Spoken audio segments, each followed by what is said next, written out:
What did we learn, if anything, about the Packers during the OTAs and minicamp? And what lingering questions do we have now about this team before the start of training camp? We'll talk about it next on Sidelines.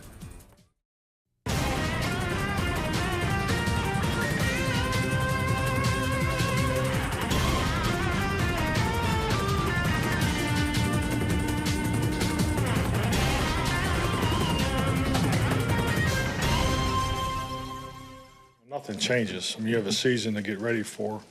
You know, you have this much work, and to do it all in a 9-week period, and for a player to miss all of it. I mean, it's obviously it's not a good situation to be in. So, I think any of the players that did not take advantage of this 9-week opportunity, or due to injury, it's definitely something that they're going to have to work harder to catch up once training camp starts.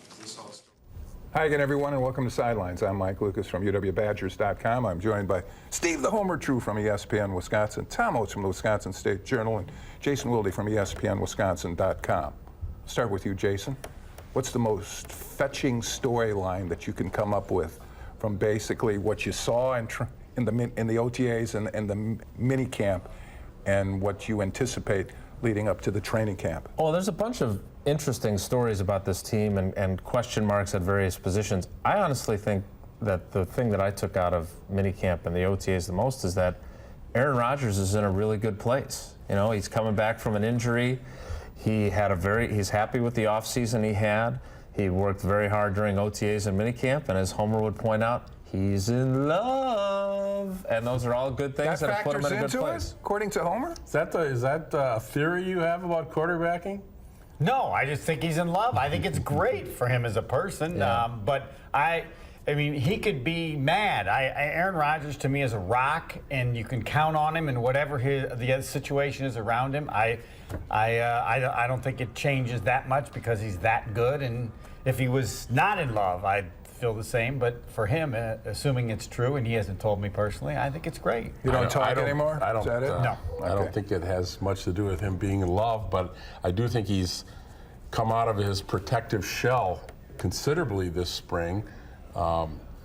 Seems much more able to express feelings that actually matter, and I mean, he's a really smart guy, and he was so guarded, and all of a sudden now he's like, I'm the leader of this team. He should have been in this place, I think, a couple years ago based on his accomplishments, but whatever.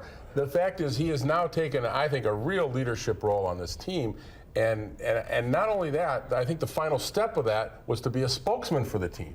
And I think he's become a spokesman for the team. Yeah, he talked about, he did Q&As with all of us on a day-to-day basis, and we all wrote our little Q&As. Was this the norm for the way he generally treats it? He's done it before, but I mean, he definitely seemed different to me. Like, as I wrote about, and I think part of it, honestly, is that he's really happy right now. I mean, I think he's excited about his relationship with Olivia Munn, and I think he's excited about this team, and I think he and Mike McCarthy are in a good place. You know, when you're in love, everything's better. But that's hard to measure, isn't it? I mean, everybody's speculating on the relationship. The Wilde theory of quarterbacking. It's not the Tom Oates theory stolen from Ron Wolf. What I think is interesting about where he's at, kind of with McCarthy, is that there's no denying that they had times where they were like this. I mean, we saw the incidents Both on the sides side. admitting as much? I think at a certain level they've acknowledged it. I don't know if they've ever really delved into how much they had, friction, or what do you call it, shoes. Maybe I would rather know why. I think they're both two strong-willed guys, and I asked, he had said to Tyler Dunn in his Q&A that that they just have to understand that there's two alpha dogs leading the track or whatever, and I think How's that different from any other team, though? There's a lot of alpha dogs in the NFL, coaches and players. But they have to coexist. And this happens on every team. In this instance, it's the quarterback and the coach, and there were some visible outbursts, so to speak. But it happens all the time. They have to learn to, you said it, Jason, they have to learn to coexist. I think maybe Rodgers and McCarthy have learned to coexist better. Sort of like you and Homer, in a sense. No, look, Aaron Rodgers always thinks he's the smartest person in the room. You're not going to address what I just said? No, I'm not. Right. And in most cases he is. But when the other guy's the coach, there are times in which you need to show him some respect, and maybe that maturity is there.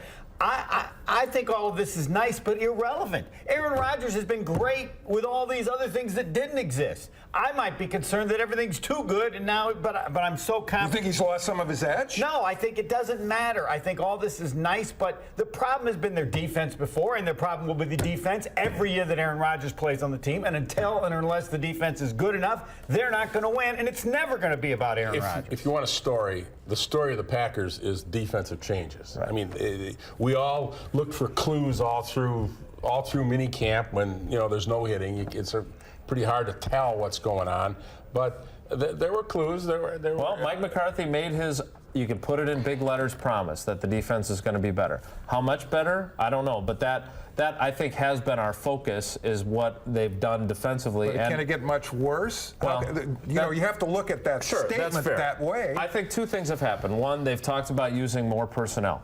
They have to prepare for the possibility, because it seems traditionally for this team to be a likelihood that they're going to deal with injuries. So they need to have more guys ready to step in. The other thing they say they've done is whittle down the playbook, and they're going to give these guys the opportunity to do less scheme. The one thing that I've always thought is a programmatic non-fit for this team is that Ted Thompson drafts young players, draft and develop philosophy, and they run a defense where Dom Capers has 150 different defenses and binders throughout his office with different schemes. You have to simplify it if you're going to be a young team. It seems that Mike McCarthy has finally realized that needed to change. This isn't Pittsburgh in 1992. Right. It's a different NFL right now. The offenses are more complex. So you're applying that to Capers? Yeah, the offenses are more complex, and and the players are younger, especially on the Packers, but in all teams, the players are younger. There's much more movement. You don't have guys that sit in a defense for 10 years and know every movement. It just doesn't happen. So I think this is a wise move. I think it's basically let's get up to speed here. It's 20 years after this defense was invented. But the question is, should you have kept Capers? You're telling Capers what to do, and that to me is going to be the biggest question. Let's say this. Now, I do think, why did you keep him? I do think he's been too dogmatic in sticking with the Steelers' defense. But this is a guy who's really respected around the NFL as a defensive mind. So do you cut a guy like that loose, or do you say, look, here's what I want. Let's see if you can deliver. Why didn't you say that before then? Well, but if you weren't happy or pleased or satisfied, why wasn't this brought to the forefront prior to just now? I think that's a fair question. The other thing is though they have to figure out the injury thing. We spent a lot of time talking about that too. Yoga. They've got yoga in the Have mix. they started yoga? They have. That's what they should be. You raise a good question there. We need to take a break. You're watching They have Sidelines. started yoga? They have. Yes. Have you started yoga? Sure. And then they're doing this GPS stuff. I mean, they need to figure out a way to stay healthier. And if they can do that, then it doesn't matter how much they change. Was bad luck a part of this equation? Sure it was, without question. Our time on the field has been focused as much on fundamentals as it has been on the team periods. I think that really helps the young guys. The off season is really it's different. When I was a rookie and a young player, we were here in early March, and we had a lot of time to get up to speed with the playbook and a ton of time studying defenses. Now these young guys, when they come in, it's less time. They're working out early and they're here a little later, but I think it puts a bigger strain on them to learn the offense. So. Well, it is a different landscape. I think we would all agree. And I want to go back to what we were talking about at the end of the first segment, the injuries. One player who's not coming back for training camp is Jonathan Franklin. And that also raises a question about neck injuries connected with the Green Bay Packers. And this is why I brought up the bad luck phrase. Is that how we can look at all these? I've got a list of players who were in Green Bay who had to end their careers because of neck injuries. How do you see that? Right, and your list has a lot of guys that predate 2000. They've had 9 guys now, not all of them high profile like Mark Chmura, Sterling Sharp, Johnny Holland, Tim Lewis. Nick Collins is the only one in that window, but 9 guys since 2000 have suffered career-ending or potentially career-ending neck injuries. Only one has come back to play, and that's Sean Richardson, who's a backup safety for them. Every fan or a certain segment of the fan base loves to blame the training staff or the medical staff or the coaching staff for these injuries. I don't think the neck injuries fall under that category. It sounds like with Jonathan Franklin, he suffered the injury during that tie on the opening kickoff against Minnesota. when I talked to him in January as he was getting ready to pack up his stuff and go home, they had not indicated to him that this was career-ending. He saw a bunch of specialists. I'm guessing they have not said exactly what his issue is, but when a player has spinal stenosis, which is a narrowing of the spinal column, and they have a neck injury, it's almost automatic that their careers are over. I am guessing that he falls under that category, which has happened with a lot of the other guys. I want to know how many other teams have lost players. That would be hard to look up. To me, it's really hard to look up, but it would be important to me. Now, do I think the Packers are maybe on the high end of that? Yeah, but I think every team has lost players for this reason, and it's just football. And none of those guys since 2000 have come back and played with somebody else, so it would indicate that other teams weren't willing to let them play either. So you're going to cycle high and low from year to year? Is that fair to say? I guess I just think it's hard to talk. Do you have some questions about it? No, I think it's bad luck, but I don't know how much bad luck it is because I got to know with other teams. I think somebody can go through and call those teams up and say how many guys have left because of neck injuries and find out where they fit. Well, in reality, it hasn't been that bad. Since you don't have a show today, you can go and you can call the other 31 teams and get all that information. In a more productive fashion than normal. Look, 2 of those 9 obviously are still possibilities to return. Jermichael Finley, who says he's been cleared by his surgeon, and Johnny Jolly. Both. I mean, this team had 3 guys suffer career-threatening neck injuries last season. That, I would say, is an anomaly. I think there might be one other factor at work here, and the Packers are conservative medically, and I think that's a good thing for a lot of reasons. And number one is, I think the players trust this team doctor, Pat McKenzie, and that hasn't always been the case in Green Bay. Believe me. The Finley thing, it seems like there will never be a resolution at times with what's going to happen next with Finley, if anything. Do you think he'll play again? Hey, I don't know, because it seems so easy for those of us sitting here to go, dude, you've got a $10 million tax-free payout from your insurance. Why on earth do you even consider playing after a neck injury? You know, the guy lives for football. I think it's the most important thing in his life, and I think it's hard to walk away from that no matter how much money you're talking about. That said, he's a guy who, again, when I mentioned Sean Richardson, he wanted to come back last year at training camp. Dr. McKenzie and the medical staff said, look, if you wait X number more weeks and we put you on the physically unable to perform list and activate you late in the season, the percentage chance of you re-injuring those vertebrae that you had fused goes down significantly. Jermichael Finley has been very open. He and his agent have talked probably a little bit too much about the process. If Jermichael Finley's going to play again in 2014, he's probably going to start the season on a PUP list and then start playing late in the year. Do you think there's a heightened sensitivity by everybody with all the lawsuits against the NFL, concussion-related lawsuits today? You think everyone's taking extra precautions now in how they diagnose injuries and what they say about them? They might, is that but possible? not in this case. This is something I know it's that's been different, dealt with but before. Plus, what Jermichael Finley doing, if the facts we have is correct, is the most irresponsible thing I've known of any athlete ever. That even if he's cleared by his doctors. What? Even if he's cleared by doctors. Given the situation, even if he's cleared, all the other stuff, the fact that he's going to play is so recklessly irresponsible. Why? If the doctor says you're okay. What do you mean? No, that's not the doctor's okay. You've got all the other evidence and all the other people that have suffered this condition that he has, if he has that money that's available with no risk, it's recklessly irresponsible, and no one... You can say that about anyone who puts on a helmet and plays football based on evidence. No, you can't. To do that doesn't do justice to how recklessly irresponsible this is. Reckless is not the word I use. It is the word. Well, certainly fiscally irresponsible. To me, there's a good fail-safe here, and that's his doctors cleared him, but I don't know if any NFL teams cleared him and doctors and cleared him enough to convince his team to sign him, certainly. And if there's a chill effect, I think it's more, you know, Otzi and I heard Mike McCarthy talk about this.